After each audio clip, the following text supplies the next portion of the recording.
picked up that hidden mineral only, but it is a mineral only, and it's also highly vulnerable if scouted.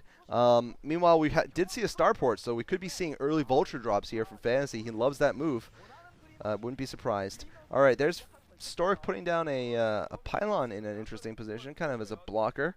But now he's going to see a vulture coming in. That vulture is going to know there is a hidden expansion. So Fantasy right now knows exactly where Stork is. And he probably is going to try to go for a drop or some kind of faster attack, I think. I think that would be a smart move, given that he started with an economic advantage. He could really try to stomp on Stork before he can get back at all. Stork is getting up his natural finally. Who knows if he'll be up, though. We're going to have to see if Fantasy stomps on it again, which would be ridiculous. All right, there are the drop ships from Fantasy. He is going to go for a couple of Vulture drops, Vulture and Tank drops.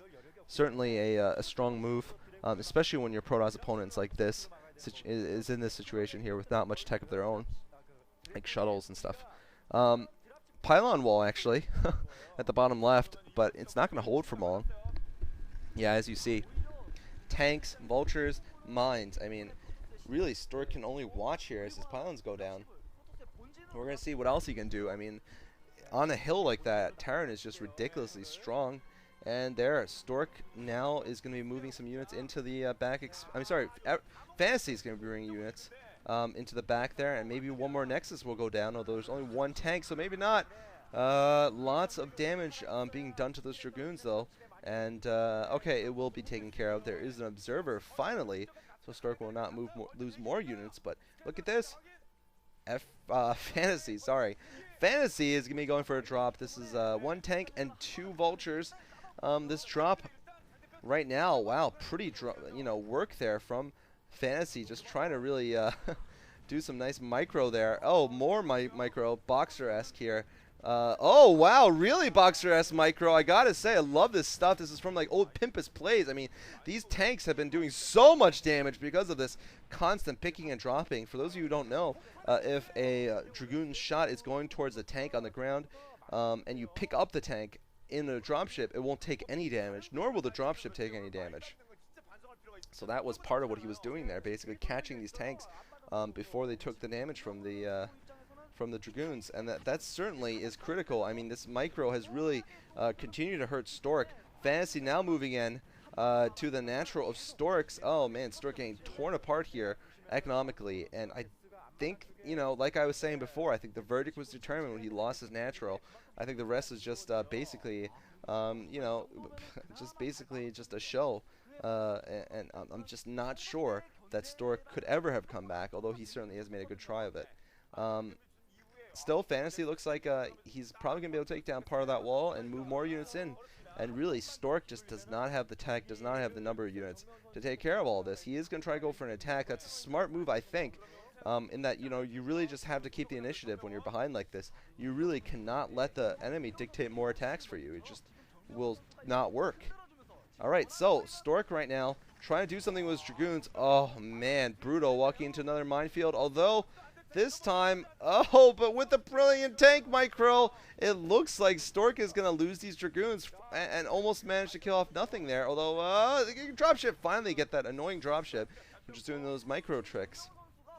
Amusing here for all the girls, of course.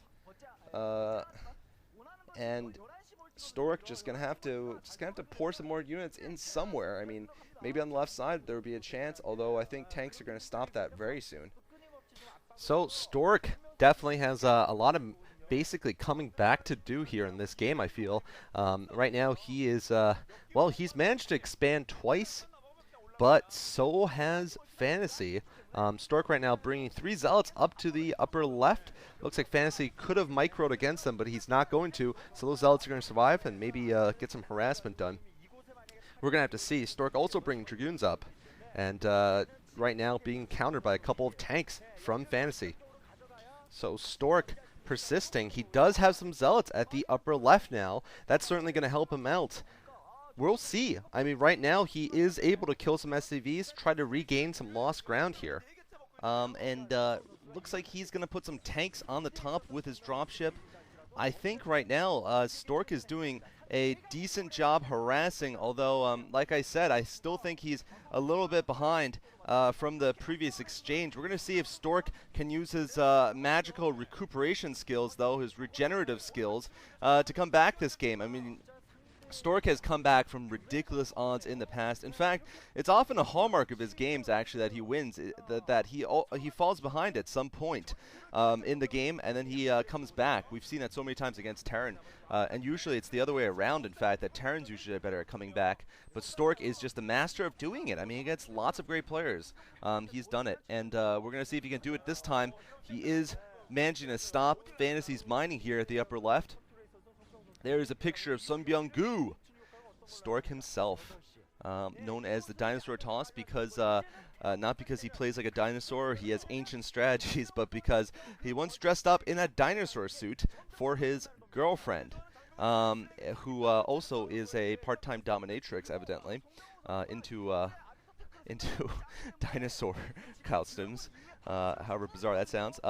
Anyway, it looks like we've got ourselves just one tank securing the middle, and I maybe have judged the advantage too early there. Well, I do think Fantasy had the advantage, but Stork, like I said, has amazing counterattack skills. And by doing it, I think he has managed to even out the game, although his economy still is not nearly as strong as it could be had he not lost his early expo. Stork right now trying to go in with Dragoons. Not going to work this time. Oh, no, he does get 2 Dragoons in. Wow, nice sneak there by Stork, but they're going to go down. Yeah, good mining there. Oh, not yet. Not yet. Fantasy, go finish off that Dragoon. Dragoon's not good for you. Man, look at Stork microing his 1 Dragoon. Uh-oh. Another drop there from Fantasy, though. He wants to do more economic damage to make up for the little bit of damage he's sustained, and he's going to be able to stop mining here in the main.